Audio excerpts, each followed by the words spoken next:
Le 10 octobre 2025, un seul chiffre renverse le Burkina Faso. 0 litre d'eau étrangère traverse désormais le fleuve Sahel. En 24 heures, la fermeture totale rompt 50 ans de dépendance hydraulique et transforme une ressource banale en frontière politique. Que vaut la liberté quand elle coûte la soif et pourquoi Ibrahim Traoré choisit-il de payer ce prix devant tout un continent qui observe? Derrière le choc, une promesse se dessine: convertir la pénurie en méthode et prouver que la souveraineté peut se mesurer, même quand elle fait mal aujourd'hui. Cette histoire promet une lecture rigoureuse d'un basculement rare, sans glorification ni condamnation hâtive, en suivant les faits, leurs coûts et leurs effets mesurables. Le bénéfice pour le lecteur est clair: comprendre en 10 minutes ce que cette décision change concrètement pour l'État, l'économie et la vie quotidienne, au-delà des slogans. L'enjeu est double et immédiat. D'un côté, la souveraineté revendiquée, reprendre le contrôle d'une ressource stratégique, sortir d'un cadre hérité et affirmer une capacité d'agir autonome. De l'autre, le risque assumé: pénurie, sanctions, ralentissement économique et tensions sociales, dans un pays enclavé et vulnérable. Le pari consiste à accepter une perte à court terme pour tester un gain durable, sans garantie de succès. C'est précisément ce point de friction qui rend la décision lisible et discutable. En posant ce choix comme une expérience nationale, Ibrahim Traoré expose son pouvoir à l'épreuve des résultats et non du symbole seul. Ce récit examinera donc où se situe l'équilibre réel entre dignité politique et coût matériel, et à quelles conditions cet équilibre peut tenir dans le temps. La décision ne naît pas d'un réflexe idéologique, mais d'un document précis, daté et chiffré. En fouillant les archives nationales, les équipes découvrent un contrat colonial signé en 1947, accordant pour 99 ans la gestion complète du fleuve Sahel à une société européenne. Cette révélation change la nature du débat. Ce qui semblait être une dépendance technique apparaît comme un verrou juridique intégral, inscrit noir sur blanc, couvrant barrages, pompes, données météorologiques et droits de pompage. Pour Ibrahim Traoré, la lecture du contrat agit comme un électrochoc. Les volumes d'eau, les chiffres de pluie, jusqu'aux prévisions hydrologiques échappent à l'État burkinabé. La souveraineté proclamée depuis des décennies ne s'étend pas à une ressource vitale. Dans ce cadre, fermer le fleuve ne signifie pas seulement interrompre un flux, mais rompre un système hérité qui lie le présent à des décisions prises avant l'indépendance. Le contexte régional renforce la charge symbolique du geste. Le Burkina Faso, pays enclavé du Sahel, dépend historiquement de partenariats extérieurs pour l'énergie, l'irrigation et le financement. Cette dépendance a longtemps offert une stabilité relative, au prix d'une marge de manœuvre réduite.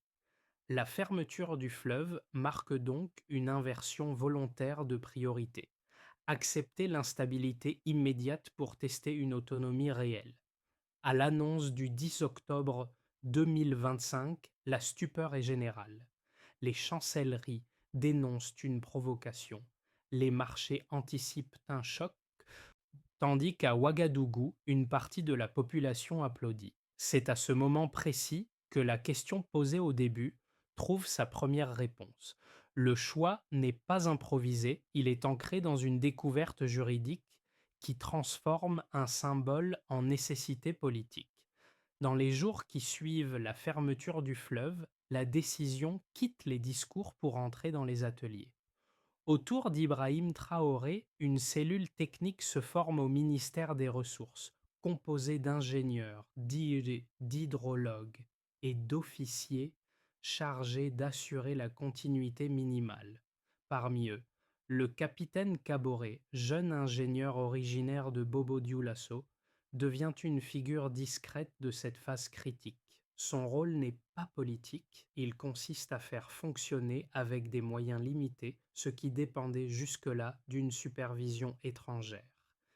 En moins de 2 semaines, son équipe remet en service 10 stations locales de pompage abandonnées depuis plus d'une décennie.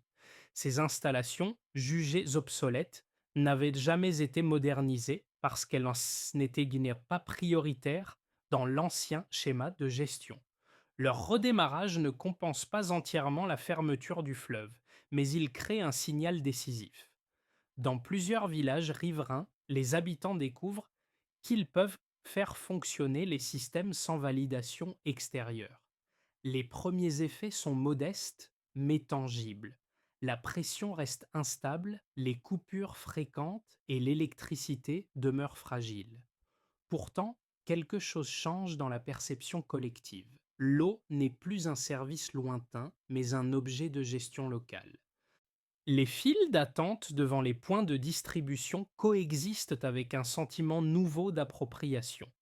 Ce décalage entre contraintes matérielles et gains symboliques marque l'impact précoce de la décision.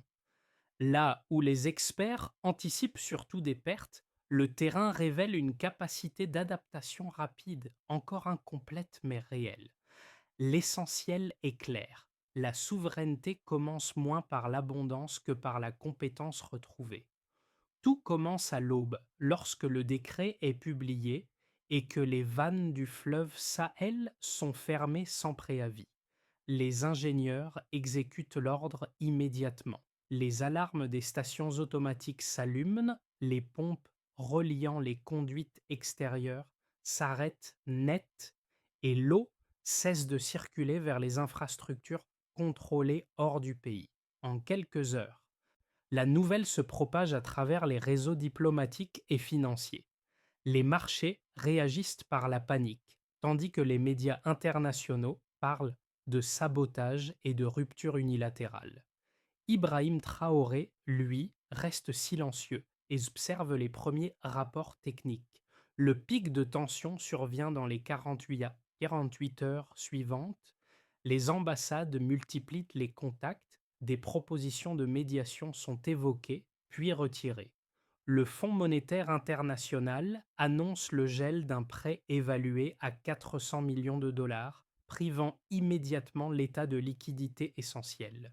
L'Union européenne suspend plusieurs programmes de coopération et les États-Unis publient un communiqué sévère. Sur le terrain, l'impact est direct. À Bobo-Dioulasso et à Ouagadougou, la pression chute dans les canalisations. Les agriculteurs ferment temporairement les vannes d'irrigation. Les transporteurs réduisent leur trajet face à la hausse rapide des coûts. En 2 jours, le prix du carburant augmente de 15%, alimentant une inquiétude diffuse. Les files s'allongent devant les points d'eau, les hôpitaux rationnent l'approvisionnement et les écoles écourtent les journées pour économiser l'électricité. Dans les usines, la production ralentit. Le soir du troisième jour, Ibrahim Traoré réunit son cabinet en session de crise.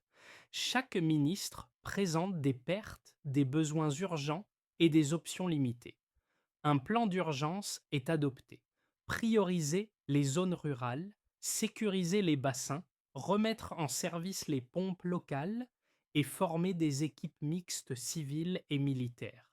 Les répliques s'étalent sur les jours suivants. Les médias étrangers dénoncent une folie nationaliste, tandis que certaines entreprises menacent de poursuites internationales. Pourtant, à l'intérieur du pays, la peur initiale commence à se transformer. Des comités villageois organisent la distribution.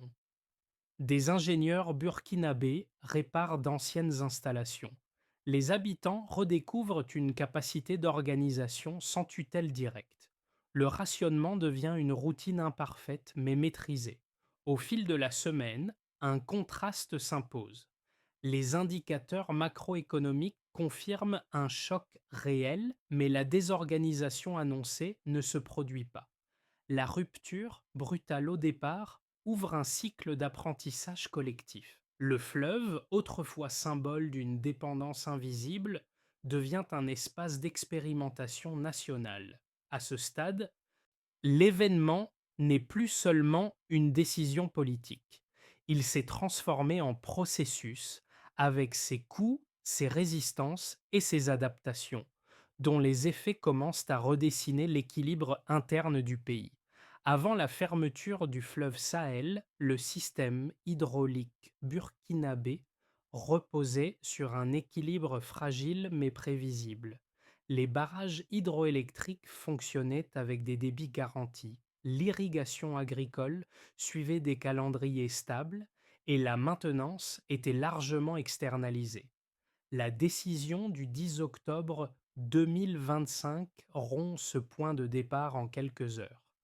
Les premières mesures chiffrées, collectées dès la deuxième semaine, permettent de comparer l'avant et l'après sans filtre rhétorique. D'abord, l'électricité. La réduction du débit vers les barrages entraîne une baisse de 18% de la production électrique nationale.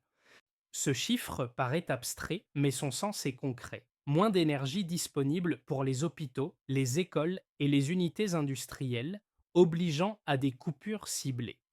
L'État privilégie les infrastructures vitales tandis que les zones urbaines subissent des rotations plus fréquentes. La perte n'est pas totale, mais elle impose une gestion au jour le jour, révélant la dépendance antérieure à un flux contrôlé de l'extérieur. Ensuite, l'agriculture irriguée. Avant la rupture, elle représentait près de 30% de l'activité économique dans certaines provinces. Après la fermeture, les premières estimations montrent un recul compris entre 15 et 20% selon les zones. Derrière cette fourchette se cachent des réalités hétérogènes. Des champs laissés temporairement en jachère, des semis retardés et des marchés locaux moins approvisionnés. Cette contraction n'est pas uniforme, mais elle frappe en priorité les exploitations dépendantes des grands canaux, moins celles qui disposent de solutions locales. Puis, l'emploi et la capacité nationale. Alors que plusieurs projets multinationaux sont suspendus, l'État crée 2000 postes dans la gestion locale de l'eau. Chaque poste correspond à une fonction précise: maintenance, surveillance, collecte de données ou formation. Ce chiffre ne compense pas immédiatement les pertes économiques, mais il signale un déplacement de valeur. La dépendance à l'expertise étrangère diminue, tandis que la compétence locale augmente à un rythme accéléré. Ces trois deltas dessinent une image contrastée. À court terme, le pays perd en confort énergétique et en rendement agricole. À moyen terme, il gagne en contrôle opérationnel et en cohérence interne. Ibrahim Traoré présente ces chiffres lors d'une allocution radiodiffusée sans triomphalisme. Il insiste sur le fait que chaque perte mesurée correspond à un apprentissage mesurable. La donnée devient un outil politique, non pour masquer la difficulté, mais pour la rendre lisible. L'effet global ne se résume donc pas à une addition de coûts. Il s'agit d'un transfert. Ce que le Burkina Faso abandonne en flux financier et en stabilité immédiate, il le récupère partiellement en capacité d'action. Les universités enregistrent une hausse des inscriptions dans les filières de génie hydraulique et de géographie, signe que la contrainte crée une demande de savoir. L'économie de la rareté pousse à l'innovation improvisée, avec des canaux de dérivation creusés à la main et des réservoirs d'urgence installés. La réponse à la question ouverte plus tôt apparaît ici. La liberté coûte cher à court terme, mais son prix est désormais chiffré, suivi et discuté. Ce passage du symbole au tableau de bord marque un tournant. La souveraineté n'est plus une idée abstraite, elle devient une suite d'indicateurs à surveiller, corriger et assumer collectivement. Depuis la fermeture du fleuve Sahel, deux interprétations structurées s'affrontent, chacune appuyée sur des arguments cohérents. La première, portée par des économistes africains et des soutiens du gouvernement, voit dans la décision d'Ibrahim Traoré un acte fondateur. Selon eux, la dépendance, même coopérative, maintient les États dans une vulnérabilité permanente. Il souligne que les sanctions et le retrait des partenaires ne font que révéler une fragilité déjà existante. À leurs yeux, accepter un choc initial est le prix nécessaire pour reconstruire une autonomie réelle, capable de produire de la valeur locale à moyen terme. La seconde lecture, plus critique, émane de diplomates régionaux et d'experts en développement. Ils reconnaissent la légitimité symbolique du geste, mais alertent sur ses conséquences économiques. Rompre brutalement des chaînes d'approvisionnement dans un pays enclavé expose à un risque d'isolement durable. Sans infrastructure robuste ni réserve financière suffisante, l'autonomie peut se transformer en austérité prolongée. Pour ces analystes, la fermeture du fleuve Sahel fragilise le tissu productif et accroît la pression sur les populations les plus vulnérables. La réponse d'Ibrahim Traoré ne nie pas ces critiques. Dans les réunions internes, il parle d'un coup d'apprentissage collectif. Les indicateurs macroéconomiques sont suivis quotidiennement et les ajustements se font progressivement. Les données montrent une contraction initiale, puis une stabilisation lente, plutôt qu'un effondrement. Le FMI lui-même évoque la possibilité d'une compensation partielle des pertes par la montée en valeur des secteurs locaux sur un horizon de 2 ans. Entre ces deux récits, l'un héroïque et l'autre prudent, se dessine une position intermédiaire. La décision n'est ni un triomphe immédiat, ni une erreur irrémédiable. C'est un pari à long terme où la souveraineté se mesure dans la contrainte et la capacité à corriger le cap. La question centrale n'est donc plus de savoir qui a raison idéologiquement, mais si l'État peut transformer cette contrainte initiale en trajectoire soutenable. Ce point de bascule change la lecture de l'ensemble. Jusque-là, la fermeture du fleuve Sahel pouvait être comprise comme un geste de rupture spectaculaire, suivi d'une gestion de crise improvisée. À mi-parcours, elle apparaît comme un instrument volontaire de réorganisation. Autour d'Ibrahim Traoré, les réunions nocturnes ne portent plus seulement sur l'urgence, mais sur la refonte du système. Les cartes hydrologiques sont redessinées, les priorités territoriales réévaluées, et la logique d'abondance importée cède la place à une logique de maîtrise locale. Ce glissement est discret mais décisif. Les ingénieurs cessent de chercher à reproduire l'ancien modèle et commencent à concevoir des solutions adaptées à la rareté. La contrainte n'est plus subie, elle est intégrée comme paramètre central. Dans plusieurs provinces, des choix assumés sont faits. Concentrer l'eau sur les usages vitaux, retarder certains rendements et investir le peu de ressources disponibles dans la formation plutôt que dans l'expansion rapide. C'est ici que la décision cesse d'être défensive. Elle devient structurante. Ce que les chancelleries décrivent encore comme une crise hydraulique est désormais présenté à l'intérieur comme un apprentissage accéléré. La souveraineté ne se négocie plus seulement à l'extérieur, elle se construit par des arbitrages internes clairs. À ce stade, le fleuve n'est plus seulement fermé, il est redéfini comme un levier de transformation durable avec des conséquences qui dépassent largement l'eau elle-même. Pour l'État, et à la fermeture du fleuve Sahel provoque une réorganisation profonde et rapide. Privée d'une partie de l'appui technique extérieur, l'administration centralise les compétences locales et crée des cellules provinciales dédiées à la surveillance des barrages et à la gestion des bassins. Les rapports internes indiquent une hausse d'environ 40% de la réactivité administrative, liée à des circuits de décision plus courts. Cette efficacité reste imparfaite, mais elle redonne à l'État un rôle moteur qu'il avait progressivement délégué. Pour Ibrahim Traoré, cette reprise en main institutionnelle constitue un premier gain structurel, même si elle s'opère sous contrainte budgétaire. Du côté des entreprises, l'effet est contrasté. Les acteurs étrangers suspendent ou retirent leurs projets, créant un vide brutal. En parallèle, Des nouvelles structures l'économie locale émergent. Une dizaine de coopératives agricoles réinvestissent les zones riveraines et adoptent même des pompes solaires financées par des capitaux nationaux. Après 6 mois, la production agricole dans ces zones atteint environ 80% du niveau d'avant-crise, sans retrouver totalement les rendements antérieurs.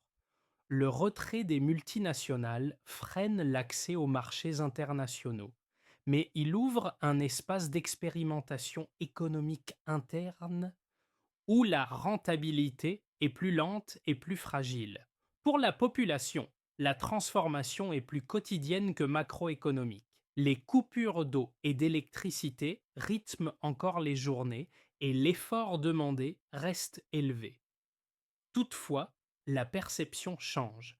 Dans plusieurs villages, des comités de gestion distribuent l'eau selon des quotas définis collectivement. Les femmes, souvent responsables de l'approvisionnement domestique, gagnent un rôle politique accru dans ces instances locales. Des enquêtes internes évoquent une hausse de 22% du sentiment de fierté nationale, un indicateur subjectif mais révélateur.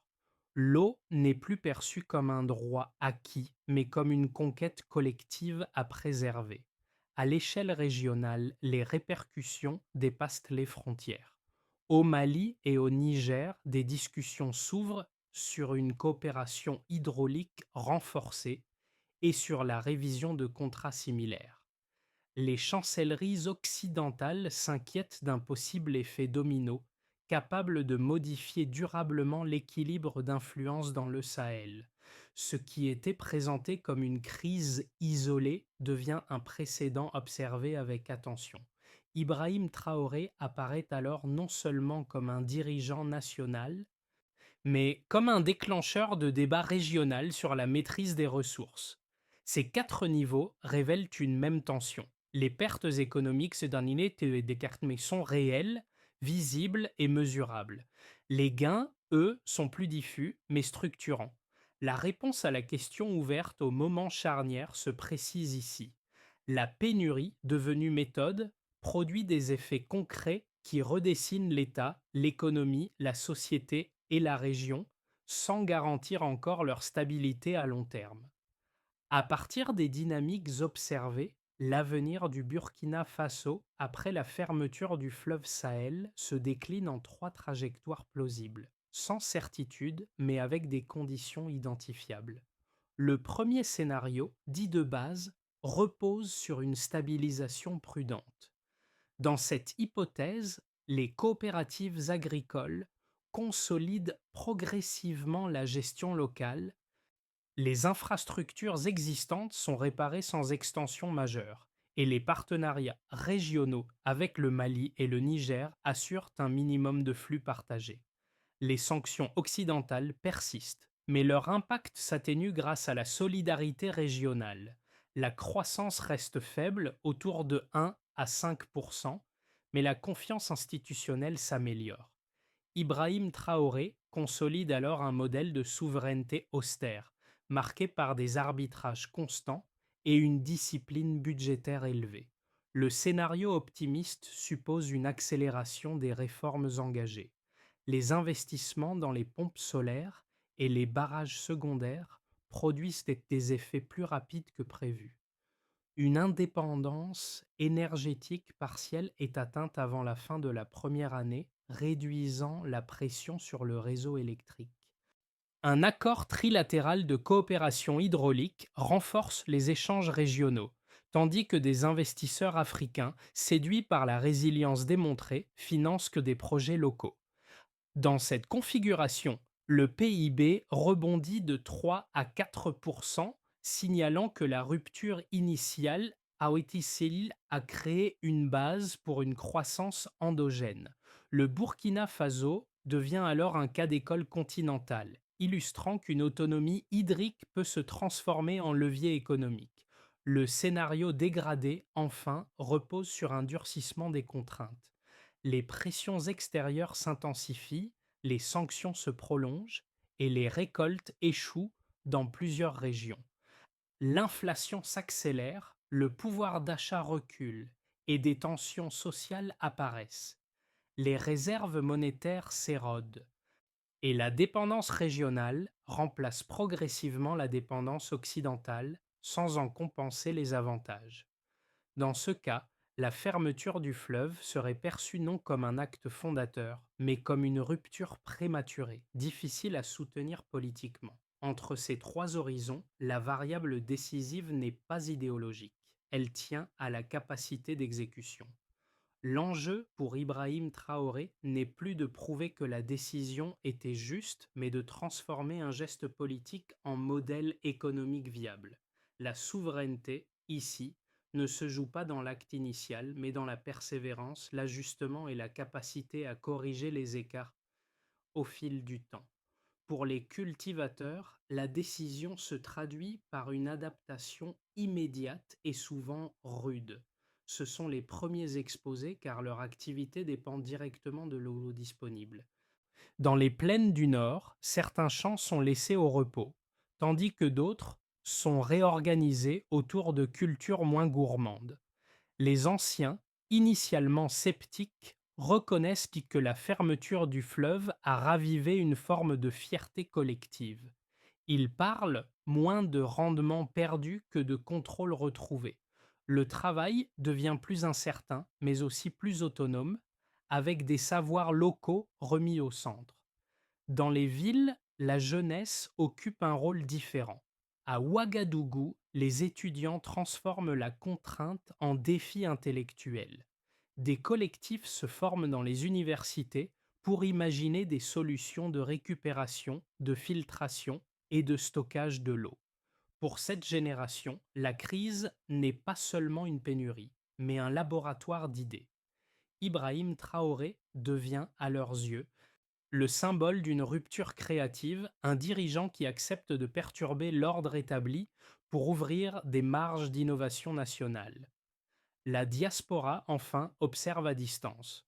Depuis Dakar, Bamako ou Paris, les réactions mêlent inquiétude et admiration. Certains expatriés envoient des fonds pour soutenir des projets locaux. D'autres organisent des campagnes d'information afin d'expliquer le choix burkinabé. Tous ne sont pas d'accord, mais un point commun émerge. La décision oblige à réfléchir au lien entre dignité nationale et confort personnel. Ces trois regards rappellent que la crise du fleuve Sahel ne se vit pas uniquement dans les chiffres ou les traités. Elle traverse des trajectoires humaines concrètes. Chacun, à son échelle, ajuste ses attentes, ses priorités et sa définition de la réussite. C'est là que le débat devient personnel et que la souveraineté cesse d'être abstraite pour se traduire en choix quotidiens. La phase suivante consiste à transformer la rupture en organisation durable selon une feuille de route progressive. D'abord, reconstruire la compétence locale.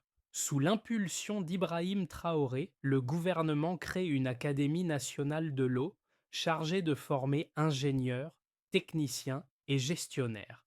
En 6 mois, ces équipes remplacent une partie des experts étrangers et sont affectées à des bassins précis, avec des objectifs mesurables et des rapports publics réguliers. Ensuite, restaurer les infrastructures vitales. Les priorités portent sur les stations de pompage, les barrages secondaires et les canaux d'irrigation existants. Les travaux sont organisés par cycles courts, financés par des ressources internes issues notamment de la taxation minière. Chaque chantier est suivi par des comités citoyens afin de limiter les détournements et d'ancrer la réforme dans la transparence. L'objectif n'est pas l'expansion rapide, mais la fiabilité minimale. Puis, diversifier les sources. Le plan prévoit d'atteindre environ 40% d'alimentation solaire dans l'année, afin de réduire la pression sur l'hydroélectricité. Des projets pilotes de stockage et de recyclage de l'eau sont testés dans le nord du pays. Cette diversification vise à réduire de moitié la dépendance au fleuve Sahel à moyen terme, sans annoncer de rupture supplémentaire. Après cela, consolider la coopération régionale. Un pacte de gestion conjointe est signé avec le Mali et le Niger incluant un observatoire commun des flux et un partage de données en temps réel. Enfin, l'évaluation. Tous les 3 mois, un rapport public mesure les progrès et les écarts. Pour Ibrahim Traoré, la souveraineté ne se proclame pas. Elle se vérifie par la méthode, la correction et la durée. Au bord du fleuve Sahel, les mêmes ingénieurs qui avaient refermé les vannes se tiennent désormais face à une eau revenue sous contrôle national.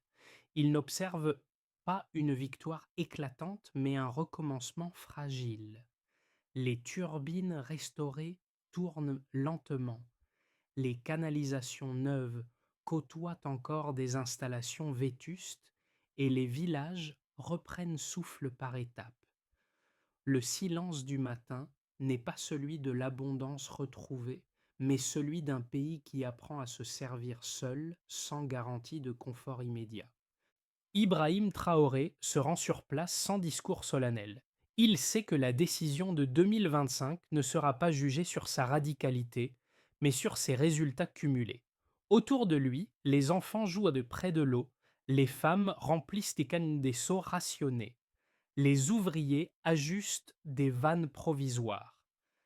La crise a laissé des traces visibles, mais aussi une fierté plus calme, moins démonstrative, presque tenace.